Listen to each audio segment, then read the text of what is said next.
Right then, folk. Welcome back to another unboxing. I sound ill because I am ill. There we go. As expected. So I thought I'd do a little bit of an unboxing. I don't know why my StreamYard is playing up like this, and it keeps turning my um, s- brightness settings down. I might have to come out of the stream and back into it. I think I will have to, because it was doing this earlier, and I've had to come.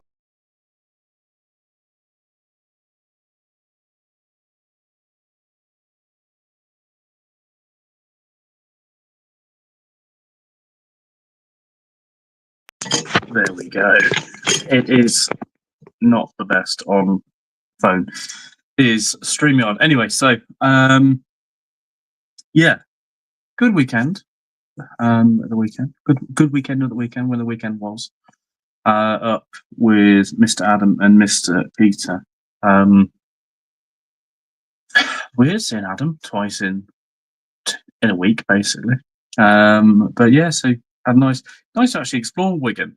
It was I'd never been there before, and it's there's not a lot there, is there, in terms of a town. In terms of pubs and bars and real ale places, it's pretty decent for the size of the place it is. So yeah, I forget some of the names of the place we went to. I'll just do a little run through of everything before I go to the actual unboxing. Yeah, I think we started off in. It was the Spoons actually we started off in, but it was just because I was getting the food first. And then the pub, it was basically right by the station, and I can't remember what it was called. It feels like it's going to be called something like Lost Luggage or something like that, but I don't think it was called that. Then we went from there we went up to Spacecraft, which was really good actually. I rated that place. Didn't have like only had like two draft lines on, both via Linda Machine, and then the rest was basically just cans, and I had a nice can of Elm 11 in there, which is really good. Then we went to Real Crafty, I think it was. I really enjoyed that place. Prefer to the sister site in Liverpool. It's not a sister site. But I definitely prefer Real Crafty. And then just more of a pub feel about it, really. And less weird serving methods of it's not self-serve at Dead Crafty, it's the fucking other one. It's you serve to your table, which is just weird. It's like it's not COVID anymore. Strange. And then yeah, there was another place which we couldn't go into, but Peter had fond memories of Thai Bride in there. Funny story. And then yeah, then there was this I can't remember what it's called now. Another place basically up the hill. I wasn't really looking at the names of places. I was more concerned about the fine ales, the time we had left, and yeah, the match ahead and the day ahead and everything. So a Wiley Fox, because I weirdly thought that place was Wiley Fox was because it had a load of Wiley Fox beers on. It wasn't Wiley Fox; it was something else. But then we went to Wiley Fox Brewery afterwards, which had pints on at £3.50 a pint. So banging, happy days. And then went to football after that. And the football was good. Just had a pint of Coors in the ground, so nothing special. And then after that, we went to, I want to say like it's called like Arch 5 or something like that, which was basically a very new venue. I think Adam said it only recently opened, and it smelled like paint and new furnishings. And in there, the selection was like really limited. There was Bullhouse. I think it was like rolling papers was one option. That's what Adam had, and I had the Kona, whatever their it's not Hanoi, it's something else. Anyway, longboard or something like that. I can't remember what it's called now. But the standards. So I'm not thinking very well. I'm not processing. Nothing's working in my head very well at the minute. But yeah, was it Hanalei? Oh, I can't remember. One of the classic, you know, longboard. Oh, bloody brewery's called now. Anyway, the Hawaiian brewery, if you know what I mean. So had that, I find that, and then went to the Swan, I think it was called, or the Crown and Swan, or something like that, and that was a bank top mild, I think it was, had in there. That was really nice. Just a nice little half before getting the train home, back to mum and dad's, and then yeah, just chilled that night at curry, and yeah, back to work Monday. So the beers that I have from Burnt Mill, 6 minutes in, little sippy poo. It's not beer, don't you worry. I've got honey and lemon in one, and then a bit of tango in the other. So beers from Burnt Mill. I thought I'd actually buy from Burnt Mill for the first time. I've never actually bought from their web shop, but I have considered it quite a few times through the past year because I've enjoyed all the beers I've had from them. You know, always really well balanced, and relatively well hopped. So just trying to get a selection of 6. This actually arrived last week, but I didn't get round to doing an unboxing. I think it arrived on Thursday or something. So yeah, it was pretty speedy delivery. Got 2 double IPAs, 1 pale, and the rest IPAs. So we'll go through them in no particular order, other than let's start with a red double IPA. Brewer's Choice Red Double IPA by John Peachy, 8% ABV, called In the Trees. I thought Adam would like this, so I thought I'd get it, and then he can have one afterwards. John has chosen Chinook and Idaho 7 hops for this haunting twist of classic West Coast base, a West Coast red double IPA. Best consumed in a wingback armchair by a roaring fire. In the Trees, our Brewer's Choice beer. Sorry, I read that kind of back front. Our Brewer's Choice beer by John Peachy is inspired by the folk horror writings of M.R. James. This brew reflects a stroll through an East Anglian pine wood, a good trudge along a coastal spit of Suffolk shingle or an amble down a leaf-strewn, high-hedged lane. So, yeah. Canned last year, 29th of October, but I just didn't see it. So, In the Trees.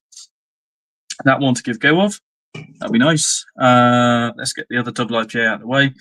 Citra Mosaic Crush Fog. So it's what they call basically a fog is a hazy double IPA or hazy IPA or hazy anything in their world.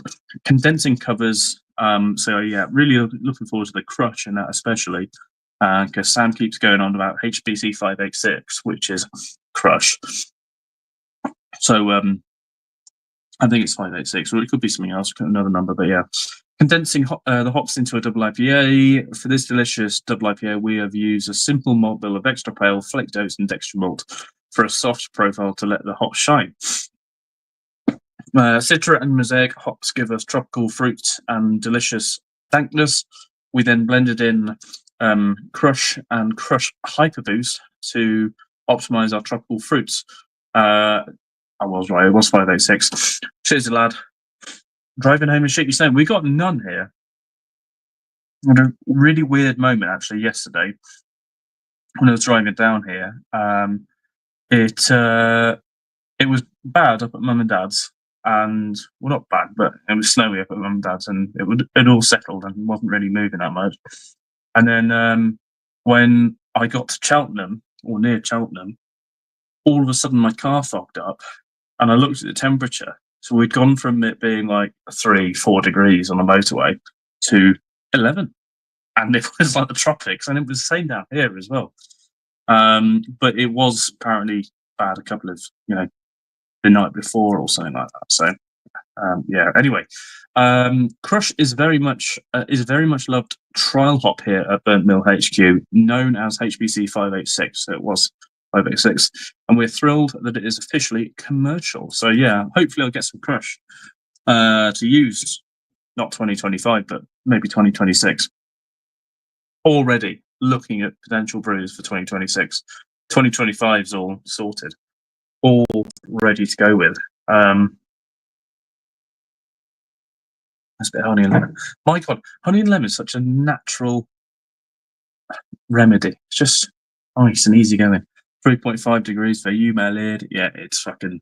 It chilled down a lot when I came home for lunch earlier on today, and it said 3.5 degrees. And it was a bit warmer this morning. It was like 10. So it has cooled down a fair bit. But yeah. Next one. Canopy form, even a Citra, Simcoe, Mosaic, West Coast IPA coming at 5% ABV.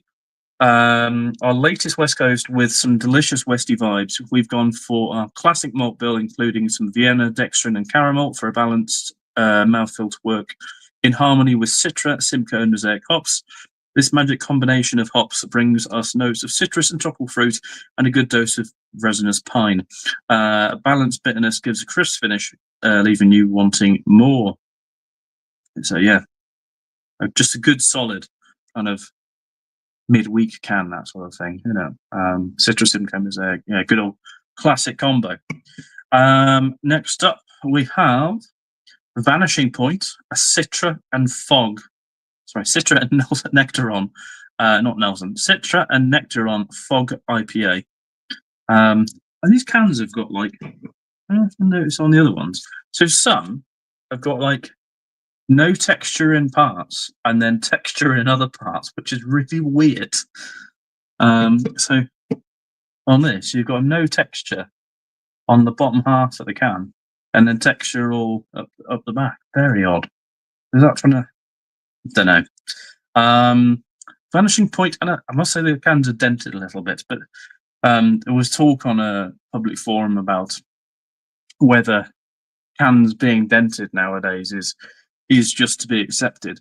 And to be honest, it's mainly to do with the fucking people that we have to use for shipping stuff. I mean, I don't do cans, so I don't really experience it, but I experience plenty of breakages when it comes to bloody glass bottles and stuff.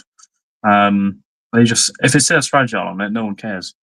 So yeah, Vanishing Point is a delicious fog IPA with a soft, full mouthfeel from flaked oats and texture malts.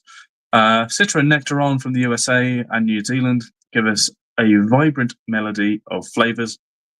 Citrus fruits, pineapple, passion fruit, and stone fruits all meld together to create a delightful fruit cocktail. So yeah, that one would be a good one. That'd be a lush. Yeah, that'll always be lush. So yeah. Got to get the Charles Farren mug in. Now this is I think this one's maybe a newer one. Yeah, it's December.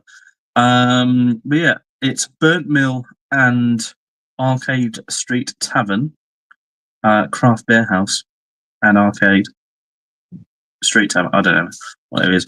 Mosaic, Eclipse, Eldorado, and Amarillo New England IPA called the Arcade. There you go. So I think it's got a peely label. Is it a peely back label, is it? Or am I just peeling a label? I'll do that in the review, but it does seem to have a peely label, so a double-sided label. The Arcade is a collaboration with a much-loved local bar in Ipswich, and we're thrilled. That's the wrong. Maybe it is the right. And we're thrilled. There we go. And we're thrilled when they wanted us to work with them for their 10th anniversary beer. A New England IPA with a soft mouthfeel has a collection of Mosaic, Eclipse, Eldorado, and Amarillo hops for a melody of tropical and stone fruits to tantalize those taste buds. So they like to use the word melody. So melody of flavors, melody of tropical and stone fruits. Use melody in this one. I swear, I've read it a couple of times. I think, pretty sure I have.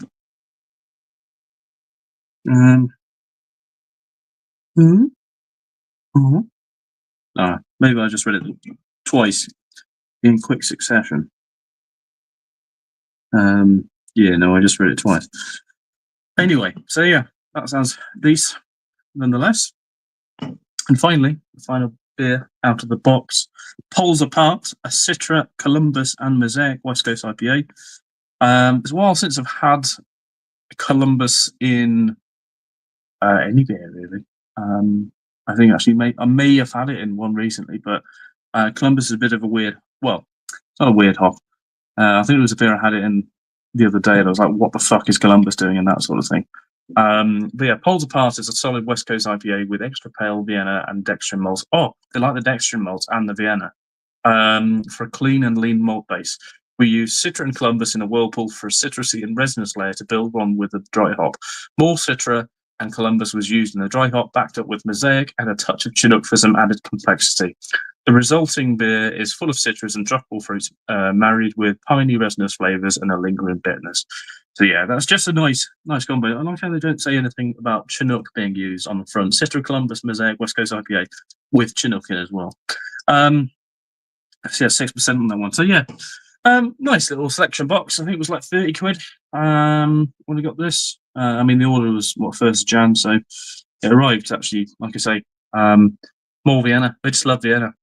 Oh, Vienna. So yeah, I've got, like I say, I've got these 6. There's a Howling Hops. I ordered some Howling Hops beers as well because they had a really good selection actually, but that hasn't arrived. I don't know when it's going to arrive. I did order it last week, so you would have thought maybe it'll arrive at some point this week. Probably got shipped today or something like that. I haven't seen it, but yeah. So that's that, and I will get drinking these when I'm tasting things to the full. Yeah, there we go. Anyway, that be that, and all the hot toddies for me, my lads. Get in, dirty lifts. See you on the next one. Cheers.